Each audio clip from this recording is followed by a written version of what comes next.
Adelante, licenciado Icaza, con su presentación.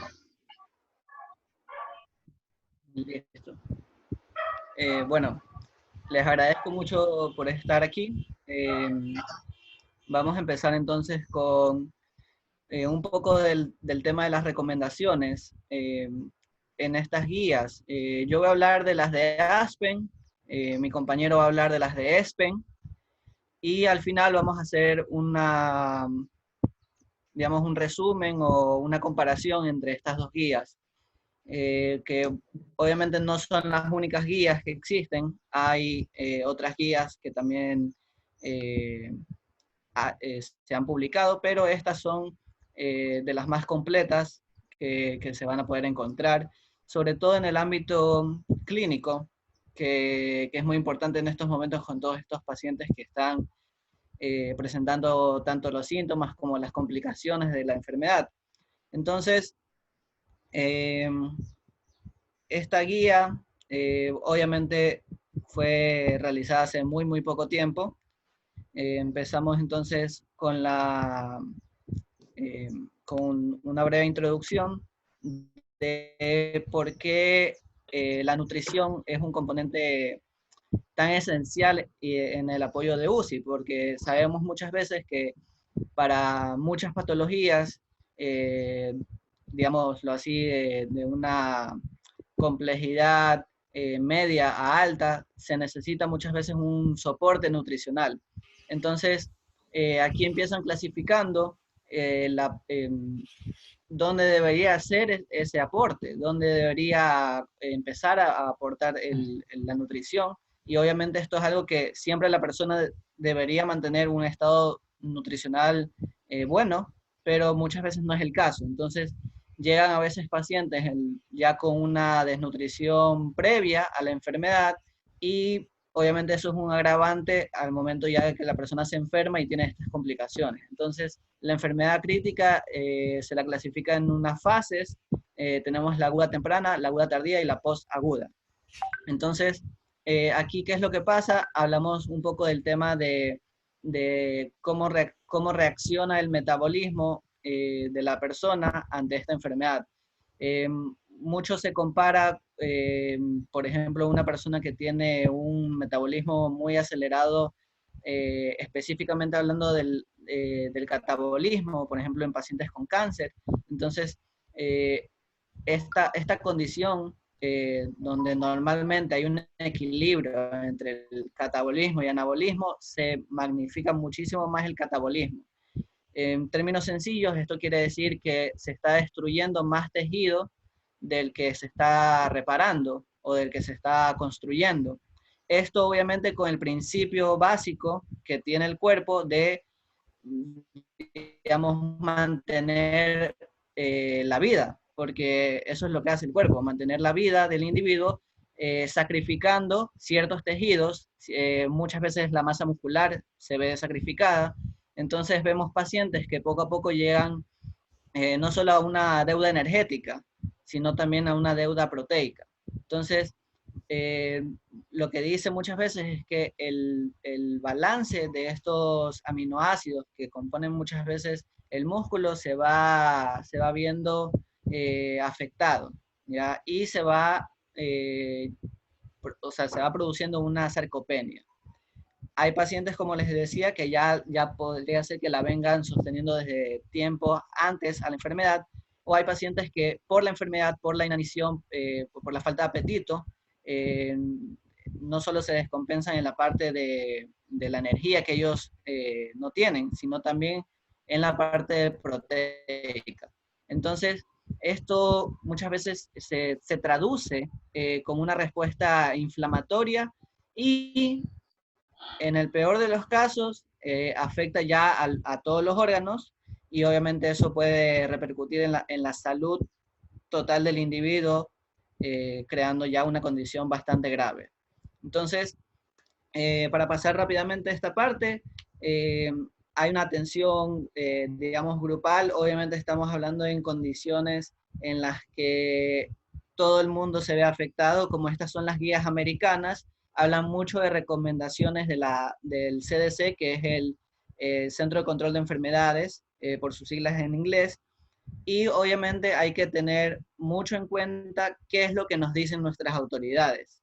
Entonces, en el caso de las guías americanas van a enfocarse en lo que les dice el CDC, pero aquí hablamos mucho de cosas básicas como el lavado de manos, técnicas de desinfección, etc. Pero nos vamos a enfocar en estas guías en la parte nutricional, o sea, cuáles son los requerimientos que necesitamos. Entonces empezamos con las recomendaciones claves, que van primero los requerimientos tanto de energía como de proteína, que son los principales. Estamos hablando que por lo menos se debería llegar entre unas 15 a 20 calorías por kilo de peso del paciente. ¿Esto qué quiere decir? Si normalmente un paciente, y esto es algo que se ve mucho en los pacientes que ya llevan quizás pocos días o semanas sin apetito, entonces ellos pierden mucho peso, pero del peso que tengan, del peso que se maneja en el momento que el paciente entra a UCI o en el momento que el paciente se hospitaliza, tienen que por lo menos llegar a un 70% de los requerimientos reales. Entonces, otro factor adicional es la proteína, porque muchas veces el paciente no llega a consumir una cantidad de proteína realmente muy alta, y esto puede verse afectado ya que en situaciones como un paciente que esté hospitalizado, los requerimientos se elevan.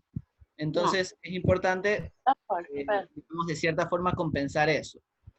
Y en el caso de pacientes que ya llevan mucho tiempo sin comer o que comían cantidades muy, muy pequeñas de alimentos, se da muchas veces el síndrome de realimentación, que en términos sencillos es cuando el organismo ya se ve muy afectado, no solo digamos, en la parte física, lo que podemos ver del individuo, sino también en su parte digestiva. Esto quiere decir que sus órganos que están diseñados para en su momento digerir y absorber no están en su total capacidad.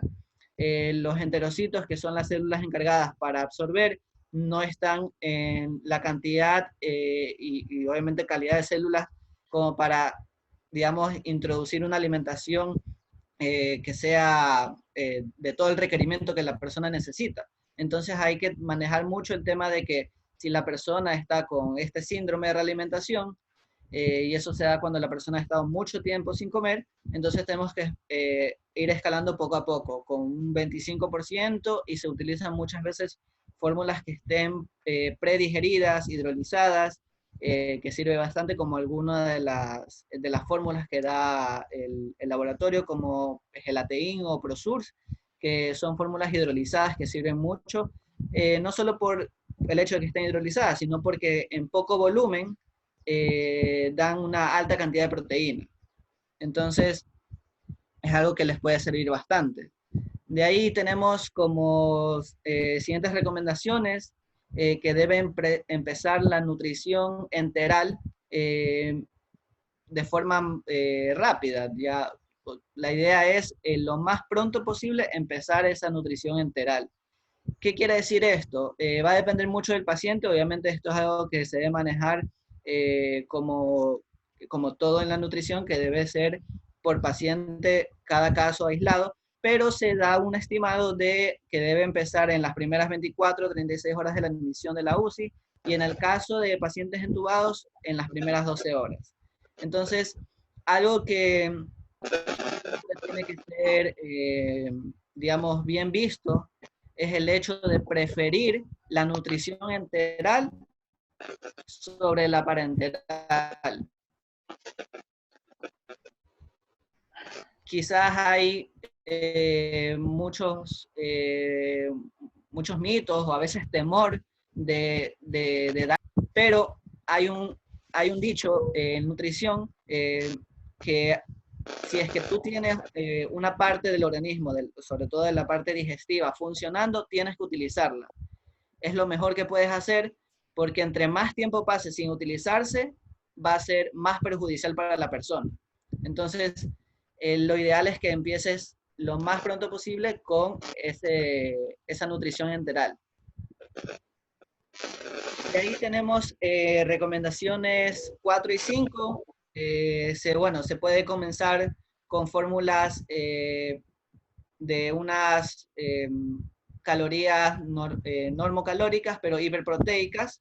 En el caso de un paciente muy desnutrido, se puede hacer hipercalóricas e hiperproteicas. La idea es, dependiendo del paciente, ir poco a poco avanzando en la cantidad que se les da hasta por lo menos llegar al 80% del valor total calórico.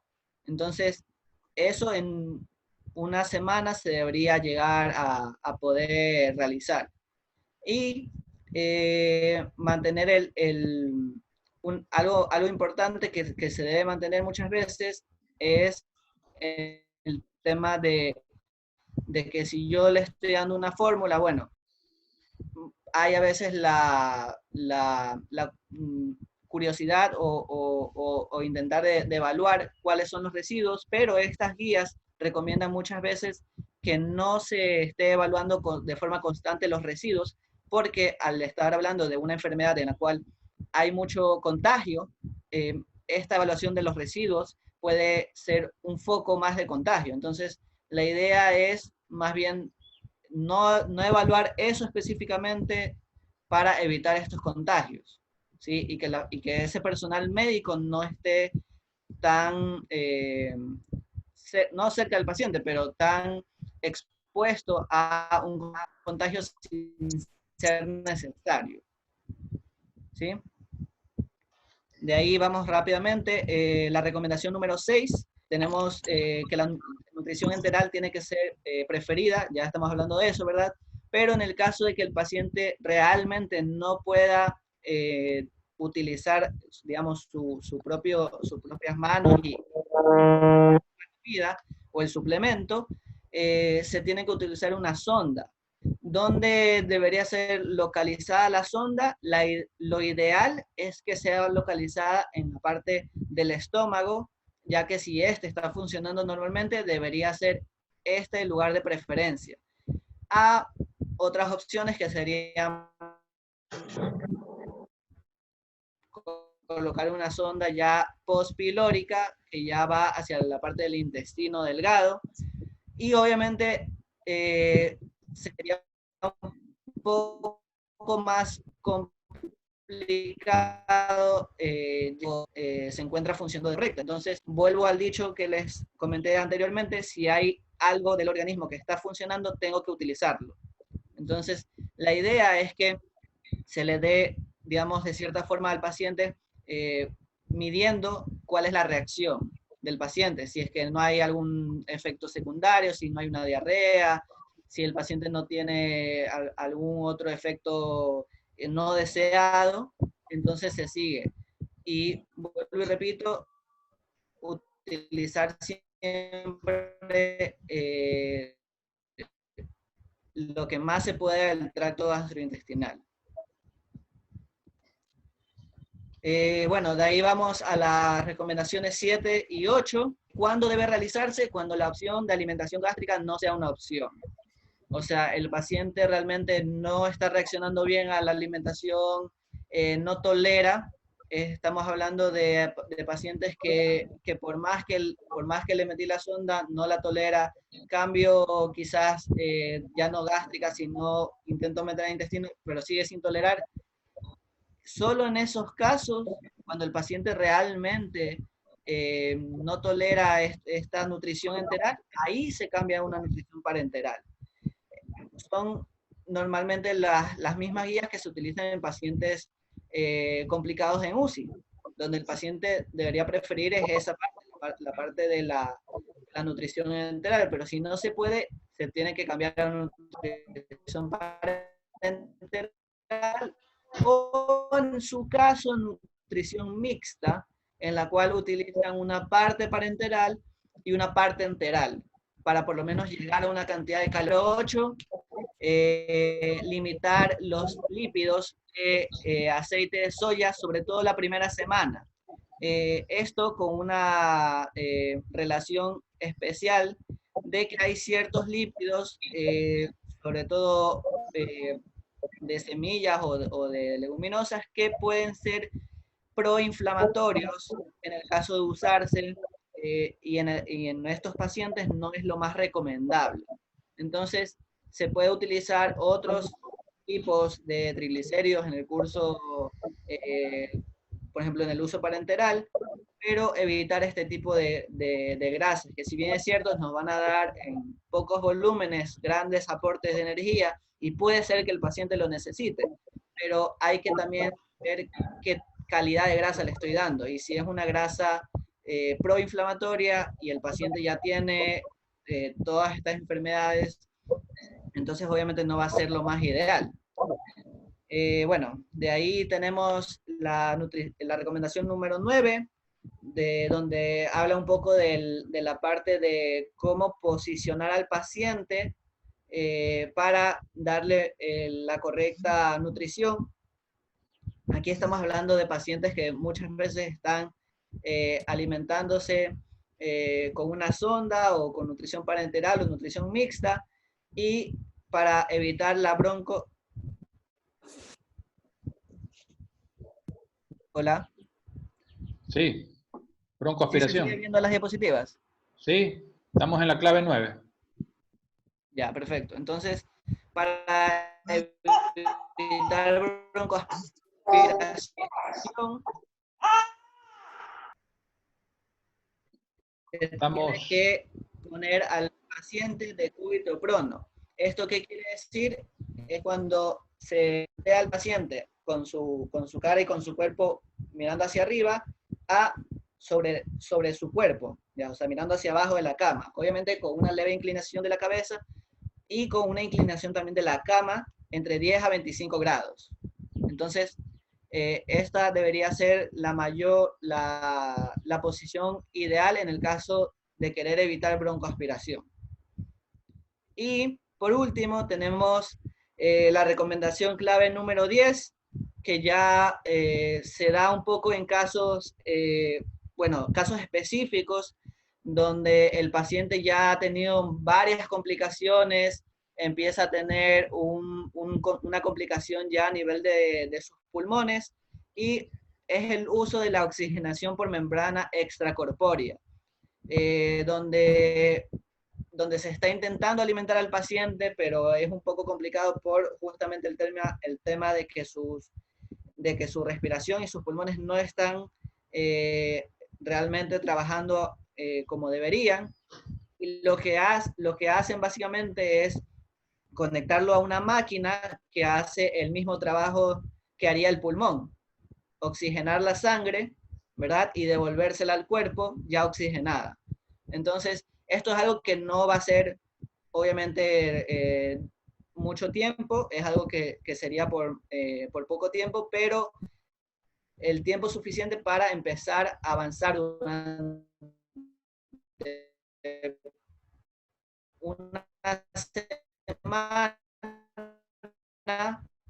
que la persona pueda alimentarse y que empiece a ganar nuevamente toda su acciones, ¿sí? Entonces, bueno, como conclusiones, algo que siempre tenemos que recalcar es que en estos pacientes con COVID debemos seguir los principios básicos de la nutrición. Estamos hablando de si son pacientes que están desnutridos, si son pacientes donde ya venían con una desnutrición antes, bueno, tener ese cribado primero, saber cómo está el paciente, si realmente va a necesitar una nutrición enteral, si es que no, evitar hasta donde sea posible la nutrición parenteral, y utilizar cada parte del cuerpo que se lo pueda realizar. De ahí algo que también recomiendan, como les dije, la recomendación número 6, es el tema de no verificar tanto el residual gástrico, y el uso de estrategias para la atención grupal.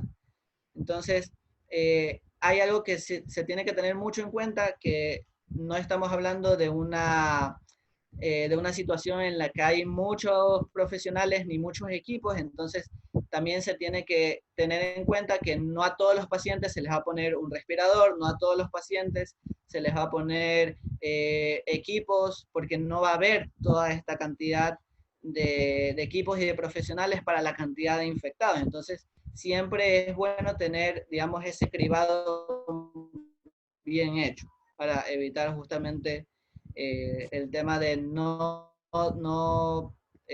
querer darle algo a un paciente que no lo necesita, ¿sí? Y obviamente promover la terapia nutricional óptima para cada paciente. Bueno, Muy bien. entonces, en esta parte de Aspen, estos son algunos recursos adicionales de donde se ha obtenido la información, ¿verdad? Y ahora podemos pasar a las guías de Aspen. Correcto. Correcto. Si hay alguna inquietud al respecto, por favor escríbanos, sea en Zoom o por Facebook, para poder al final dar unos minutos para las mismas, ¿no? A continuación, el licenciado Diego Saquinaula, graduado en la Universidad Estatal de Cuenca, licenciado en nutrición también, va a continuar con las guías de la Sociedad Europea de Nutrición Enteral y Parenteral. Así que adelante, licenciado. Bueno, buenas tardes con todos. Espero que se me pueda escuchar bien. La verdad, lo que hemos intentado hacer es un pequeño resumen en cuanto a la estandarización de las normas que todo profesional que está en contacto con pacientes con COVID-19 debería tratar de implementar en el ámbito clínico hospitalario. La idea es que les pueda servir en la práctica, obviamente, exceptuando algunas ocasiones que no se van a poder llevar 100% a cabo todas las recomendaciones. Para la primera recomendación,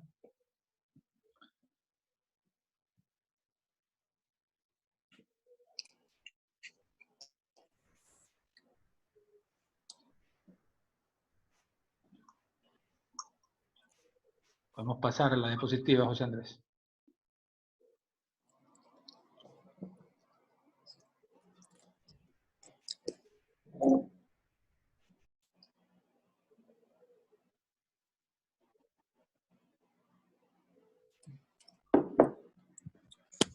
Está la primera ya. Si le sale la primera... Ok, estamos ¿Le listos. sale la primera diapositiva? Ya está actualizado. sí, gracias.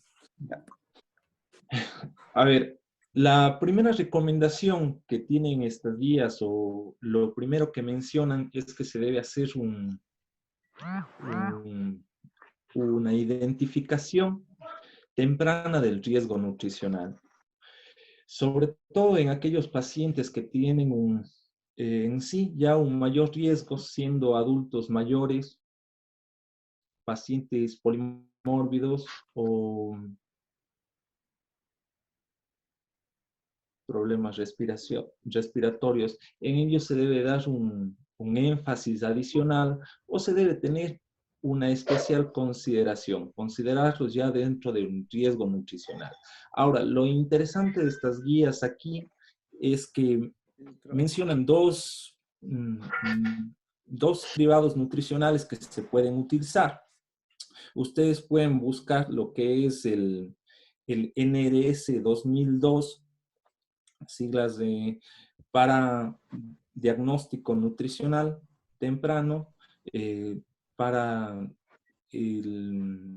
identificar el riesgo nutricional temprano, y si este da mayor a 3 o da un resultado mayor a 3, obviamente el paciente tiene un elevado riesgo nutricional. Otro sistema de cribado nutricional que ellos recomiendan en estas guías específicamente es el MUST, que se lo puede buscar en internet, y son guías para nosotros, obviamente, tener una idea del estado general del paciente antes de iniciar con las pautas alimentarias correspondientes. Por favor, José Andrés, la siguiente diapositiva. Ya. Dos, la segunda recomendación es, por ejemplo, que se debería tratar de optimizar el estado de nutrición en aquellos pacientes que ya presentan una malnutrición, hablando no solamente de un problema de desnutrición en sí, sino también aquellos pacientes que tienen sobrealimentación. Como todo profesional, obviamente relacionado con la salud y con la nutrición en sí, está consciente que el hecho de una sobrealimentación va a inhibir o tener efectos negativos sobre la respuesta autoinmune, retrasando esta respuesta, haciéndola más lenta y obviamente teniendo una menor posibilidad de actuar rápidamente sobre una infección, como es el caso del COVID-19. Ahora, la guía en sí, esta guía que es de las recomendaciones de ESPEN, de la Sociedad Europea, también otras guías que sobre la Sociedad Latinoamericana de Nutrición, un resumen muy bueno que sacó ahora el Instituto de Perú y de NUD,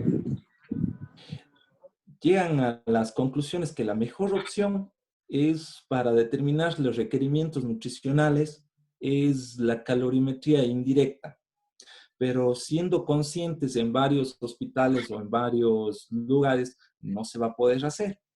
Entonces ponen a disposición muchas otras opciones, como son fórmulas generales como Harris-Benedict. También se puede utilizar lo que es las fórmulas de Muffin y Toll, o las mismas recomendaciones generales de estas guías, tanto de ESPEN, ASPEN, que generalmente llegan a un concuerdo entre la cantidad de calorías a proporcionar al paciente. En esta guía en específico, las guías ESPEN recomiendan 27 calorías por kilogramo de peso en pacientes polimórbidos, 30 calorías si el paciente es adulto mayor o tiene bajo peso. Ahora, también recomiendan una ingesta mínima de proteína que es de 1 gramo por kilogramo de peso, pero esta ingesta la recomiendan solamente para mantener el peso, no para evitar, no para una ganancia, sino para evitar una pérdida progresiva. Las grasas y carbohidratos los recomiendan en un paciente sin una respiración mecánica o un paciente estable prácticamente entre un 30 a un 70%. Y esto hay un consenso entre las diferentes guías que he tenido la oportunidad de leer y que obviamente se les podrá pasar la información luego. También, si el paciente está sometido a una ventilación mecánica, la recomendación es diferente. 50% grasas y 50% lo que son carbohidratos.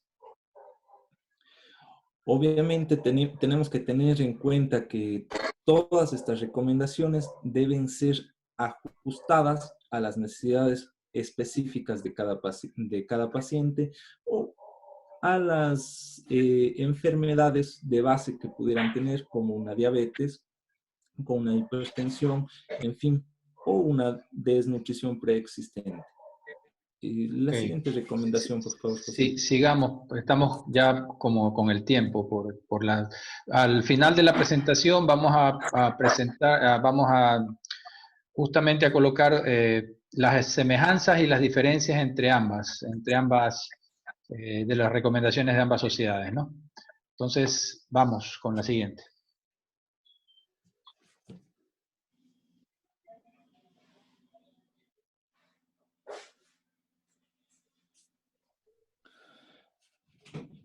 Ya, como recomendación 3, y para hacerlo un poco más breve, ya paciente que tiene un problema de desnutrición debe garantizarse una suplementación adecuada con vitaminas y minerales. Para abreviar, obviamente, la gran mayoría de vitaminas y minerales interactúan directamente con el sistema inmune.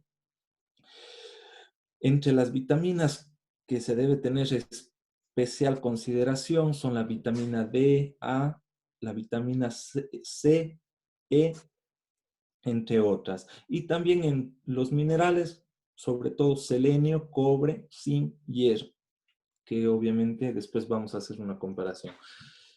La recomendación 4 es un poco distinta a las que hemos estado tratando. Habla que el paciente en cuarentena debe continuar con una actividad física, obviamente en aquellos pacientes que estén estables y que puedan realizar este tipo de actividad.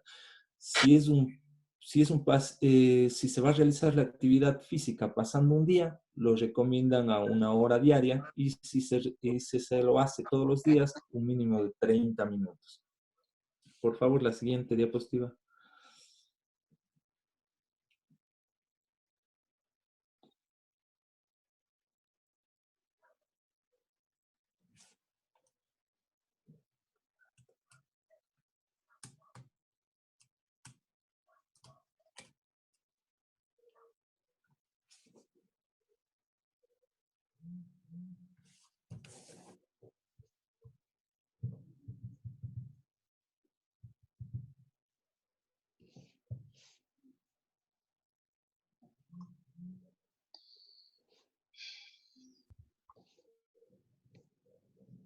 Ya. La recomendación número 5 nos lleva directamente a lo que son fórmulas de nutrición oral.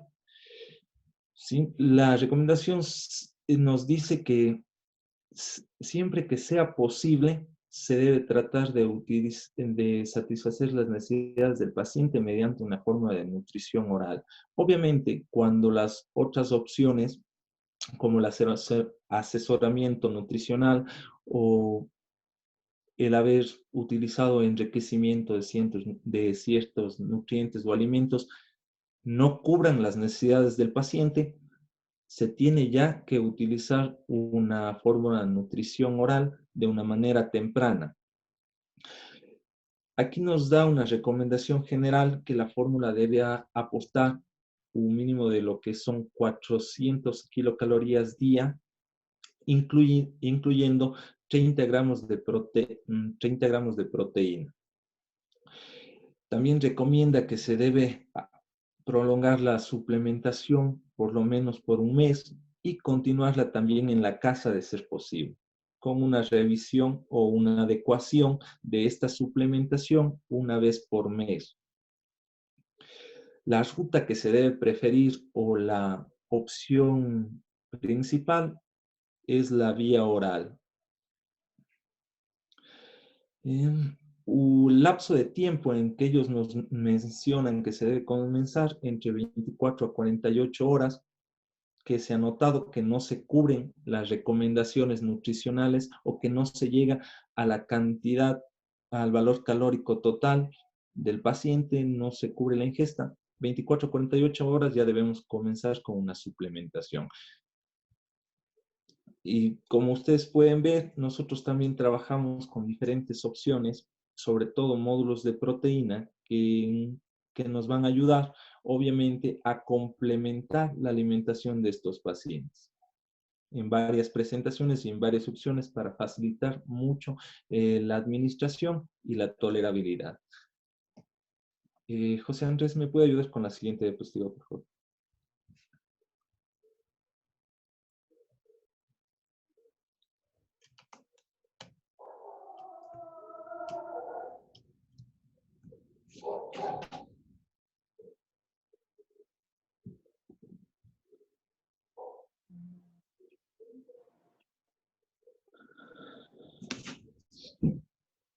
Bueno, la recomendación 6 ya hace referencia a los pacientes hospitalizados polimórbicos y en personas adultos mayores con pronóstico razonable, cuyas necesidades nutricionales no pueden satisfacerse por vía oral, se debe administrar una nutrición enteral.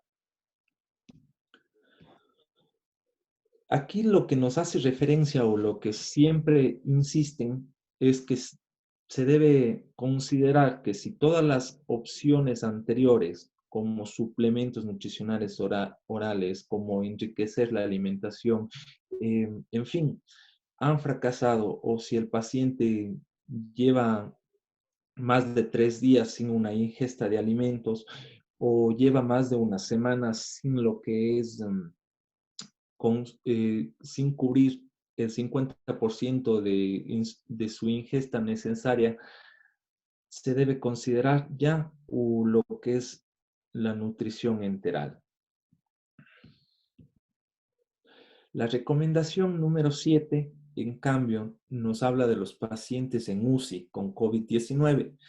Pacientes no intubados que no alcanzan el objetivo energético, se debe tratar como primera opción lo que es los suplementos orales. Y luego pensar en una alternativa como sería la nutrición enteral, teniendo como última opción una nutrición parenteral. La siguiente diapositiva, por favor, José Andrés.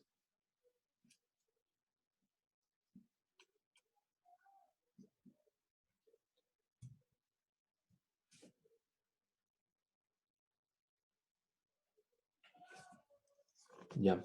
La recomendación número 8 de las guías de ESPEN hacen referencia a que si el paciente permanece intubado y ventilado, la nutrición enteral debe iniciarse a través de una sonda nasogástrica.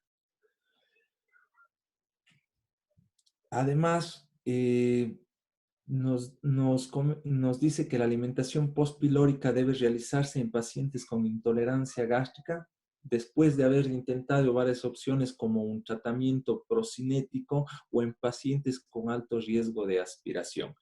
Entonces, después de haber intentado varias opciones, la primera opción siempre va a ser una alimentación gástrica, ¿no es cierto? Pero si después de haber utilizado un medicamento procinético, después de haber tratado de mejorar la tolerabilidad o la asimilación de los alimentos, se sigue sin una buena respuesta, se debe utilizar la alimentación postpilórica. Además, hace referencia a esta opción que, por ejemplo, si el paciente tiene otros problemas adicionales como distensión abdominal o un residuo gástrico mayor a 500 mililitros, también es una buena opción considerar una alimentación postpilórica. Y también la alimentación postpilórica va a evitar problemas de aspiración. Ahora, también nos menciona que la alimentación debe ser gradual para evitar procesos de problemas de lo que es eh, el síndrome de realimentación. El esquema que ellos sugieren es el primer día comenzar con un 30% del valor calórico, del segundo al tercer día incorporar ya un 50 al 70% del valor calórico, el cuarto día ya entre el 80 al 100% del valor calórico, para continuar obviamente el resto de días ya cubriendo el valor calórico total del paciente. En cuanto a la proteína, nos recomienda un aporte en el tercer al quinto día de 1.3 gramos por kilogramo de peso. Igual, lo que hay que hacer una aclaración aquí es que la ingesta de la proteína también va a ser de una forma gradual. La recomendación número 9 nos habla de iniciar la nutrición parenteral en los pacientes de UCI que no toleren la nutrición enteral a dosis completas durante la primera semana. Si el paciente no tolera ninguna de las vías mencionadas, y se han fracasado todas las opciones anteriores, se debe considerar ya lo que es una nutrición enteral. Ahora, lo que se hace referencia aquí, estas guías, es que hay que tener mucha consideración si el paciente presenta, por ejemplo, un shock no controlado, si el paciente, por ejemplo, tiene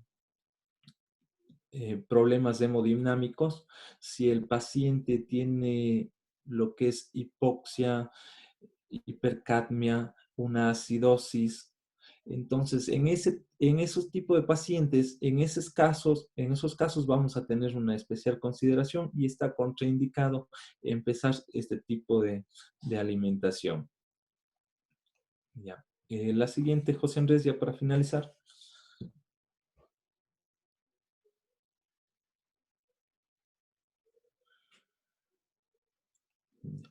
Por último, una recomendación adicional que nos hace estas guías es que en pacientes con disfagia, generalmente en UCI, porque en ellos son los que frecuentemente se hacen las extubaciones, se puede utilizar lo que es texturas adaptadas para que sea mucho más fácil la deglución, la absorción de los alimentos y por ende la alimentación. Un dato interesante es que hay varios estudios o varias revisiones que demuestran que el paciente, una vez extubado, se puede demorar hasta 24 días en tener una alimentación normal o pueden generarse los problemas de disfagia hasta un lapso de 24 días tras la extubación. También, obviamente, la textura adaptada se puede utilizar en casos con riesgos muy altos de aspiración y si no es posible otro tipo de alimentación. Si podemos observar el cuadro de acá abajo, hace más o menos referencia a lo que es a un consenso en donde se ha tratado de estandarizar un esquema para las diferentes texturas de los alimentos en procesos de disfagia y que obviamente se está utilizando actualmente en lo que es Estados Unidos. Nosotros proporcionamos dos suplementos modificados ya la textura, como es gelatein, que tiene una textura en puré, y Prosource No Carb, que es ligeramente espeso. Entonces, nos van a ayudar con estos pacientes y sobre todo a enriquecer la alimentación. Muy bien. Les agradezco mucho por la atención. Espero que esta información les sea de utilidad y obviamente al final de la exposición, si hay alguna duda o algún aspecto que se requiera aclarar, estamos a las órdenes. Bueno, gracias, licenciados aquí en aula. Carla Álvarez en Facebook pregunta cómo darle la nutrición al paciente si, pues, por la posición está boca abajo, ¿no? Entonces, licenciado Icaza, pues, usted puede contestar, puede responder aquello. Claro. En el caso de estos pacientes donde la recomendación se aplicaba, estamos hablando de pacientes que están siendo alimentados con una alimentación por sonda, o, bueno, principalmente por sonda, sea una sonda nasogástrica o que llegue inclusive a intestino. Entonces, con la inclinación de la cama es lo ideal para que el paciente no tenga esa aspiración, pero es cuando el paciente está alimentando por sonda. Perfecto. Muy bien, continuemos entonces, a ver si estamos con el tiempo. Tenemos 10 minutos para las semejanzas y diferencias entre ambas sociedades, ¿no? A ver si ponemos las diapositivas y procedemos de manera ágil con esto y a ver si hay tiempo para el último, un par de preguntas más y estamos completos. Gracias. Listo. Bueno, entonces yo voy a empezar junto con mi compañero Diego, hablando un poco para hacer un resumen de cómo estas guías se comparan, qué las asemeja, y cuáles son las diferencias. Entonces yo voy a empezar con las similitudes.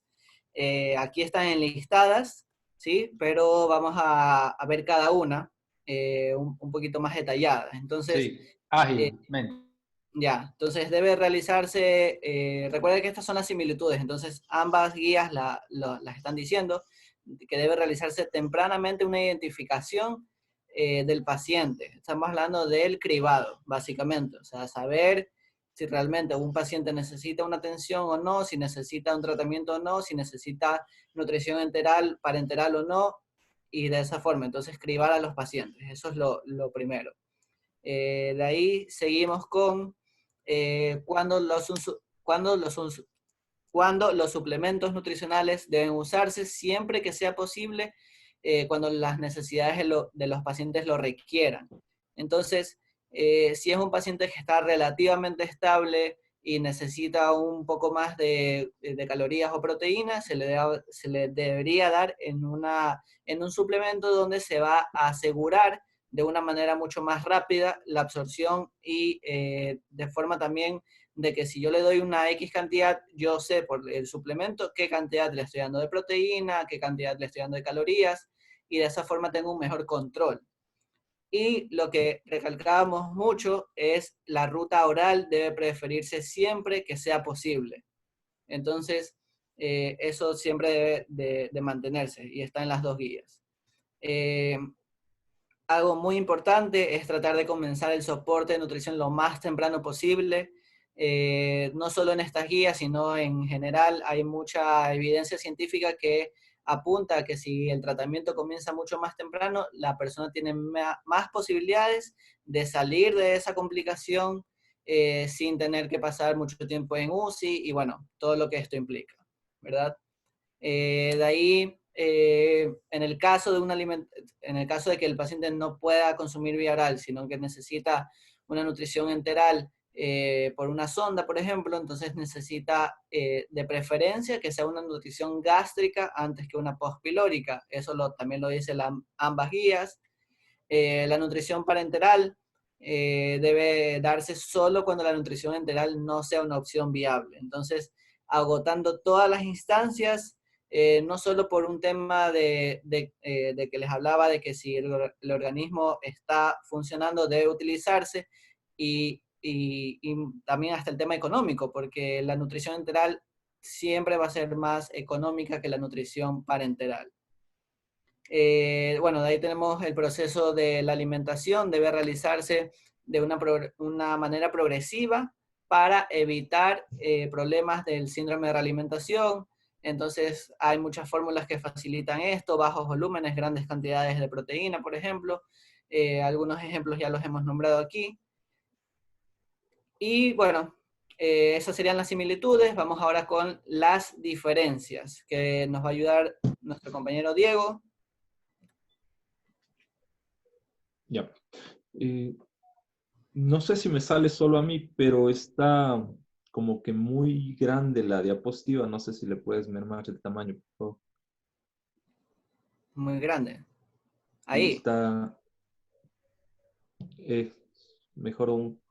No, volvamos a la parte anterior. Estaba bien la presentación. Ahí sigamos Ahí, nomás. sí, ahí está muy bien. Listo. En cuanto a las recomendaciones generales, hemos tratado de hacer una diferenciación breve entre una guía y la otra. Las guías ESPEN, en cuanto a energía, recomienda 27 calorías por kilogramo día para pacientes polimélidos y 30 calorías por kilogramo día para mayores y bajo peso. Las guías ESPEN tienen una recomendación menor de 15 a 20 calorías y también un 70 al 80% del valor calórico total, que se debe cubrir entre un 70 al 80% del valor calórico total. Lo que hay que tener en cuenta aquí es que obviamente va a depender mucho del criterio del del especialista que esté tratando, y obviamente se puede llegar inclusive a un consenso, un valor medio entre ambas recomendaciones, que podría ser estar entre unos 20 a 30 calorías por kilogramo de peso.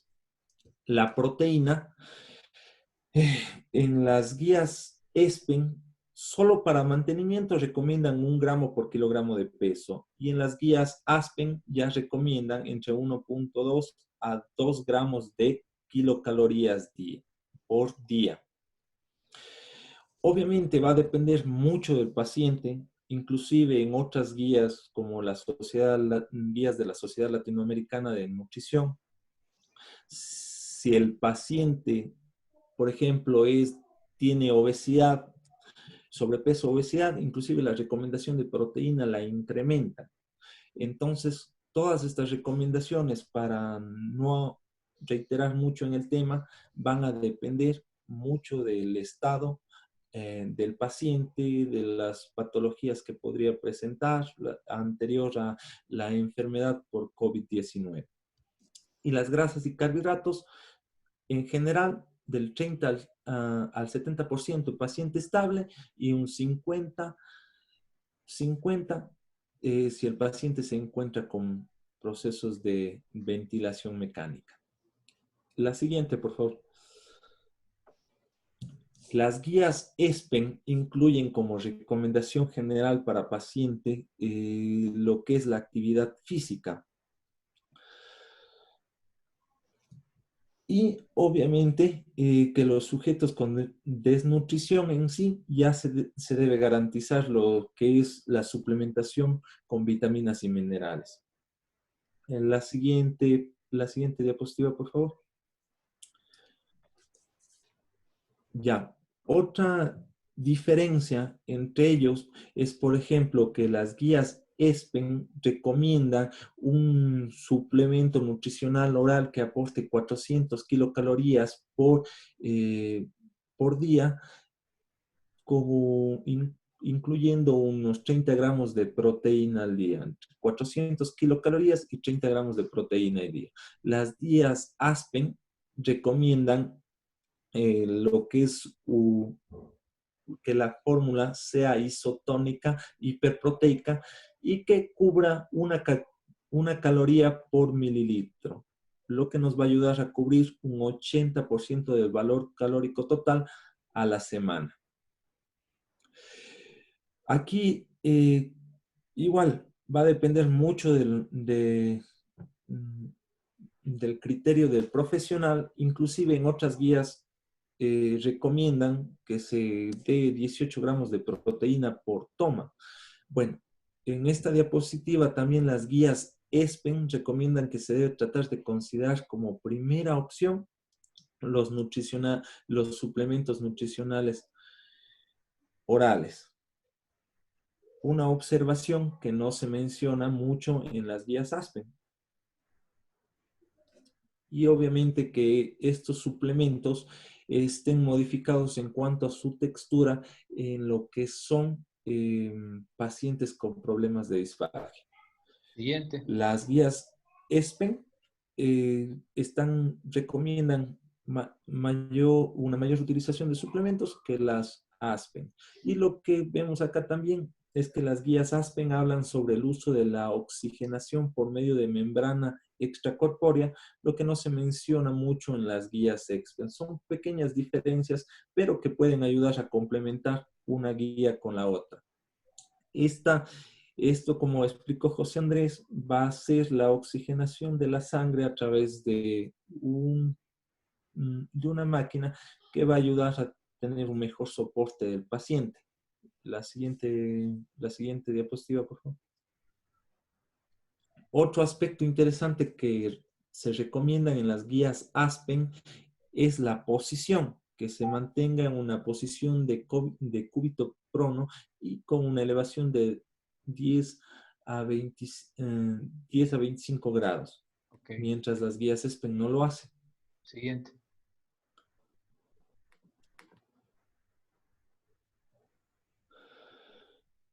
Por último, Hay una diferencia en cuanto al esquema de realimentación que recomiendo una guía en la otra, pero en fin ambas llegan a la conclusión de que se tiene que tener un cuidado para que no se dé el síndrome de realimentación en un paciente que ha estado con varios días con una ingesta inadecuada de nutrientes. Las guías ASPEN recomiendan iniciar con una ingesta de 25% del valor calórico total, mientras que las guías ESPEN nos están recomendando que se comience con un 30% del valor calórico total y se continúe progresivamente durante la primera semana. Del segundo al tercer día, 50 al 70%, del cuarto día, un 80 al 100% del valor calórico total. Siguiente. Y por último, también nos habla de la ingesta proteica, que es de 1.3 gramos de proteína al día. Aquí hay que hacer una aclaración. La ingesta de proteína se recomienda que se vaya desde los 0,8 gramos hasta el 1,3 gramos por kilogramo de día en la primera semana. Igual, aumentando progresivamente la ingesta de proteína desde los 0,8 gramos, como Continuemos hemos hecho para también ya con terminar. las calorías.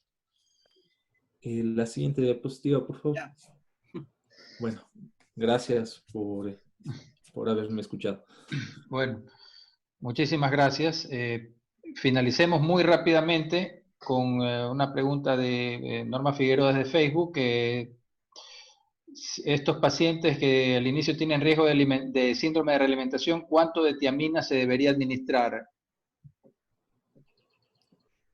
Bueno, en el caso de los pacientes con síndrome de realimentación, el cálculo específico de la tiamina va a depender un poco del peso del paciente, pero se estima que debería estar por lo menos en unos 50 miligramos, podría ser entre 50 y 100 por vía parenteral. Estamos hablando de pacientes que como están con este síndrome, se recomienda esas cantidades. Igual se podría aumentar dependiendo de la severidad del caso del paciente, pero esa cantidad es por lo menos lo que se da. Recuerden igual que en estos pacientes con COVID no hay nada que esté, digamos, ya dicho, y hay muchísimos tratamientos que se están evaluando constantemente. Muy bien. Bueno, solo nos resta agradecerles. Estas presentaciones las vamos a tener disponibles en nuestras redes sociales de Facebook e Instagram, el video en YouTube, también en Facebook mismo, y los invitamos también a suscribirse a nuestro blog en tesia.com.es. Allí en los comentarios de Zoom están tesia.com.es, y si no están inscritos en nuestro blog, una cordial invitación a que lo hagan, porque todo este material también lo estaremos enviando a quienes estén inscritos en nuestro blog. tesia.com.es, sección noticias. Entonces, bueno, muchísimas gracias por habernos acompañado. Este ha sido el tercer conversatorio de Tesia Laboratorios. Yo creo que hasta el momento, felizmente, todos han salido muy bien, creo que han sido muy provechosos, espero les haya gustado y los invitamos para una próxima ocasión. Gracias por su asistencia. Gracias, speakers. Hasta pronto. Hasta luego. Muchas gracias a todos.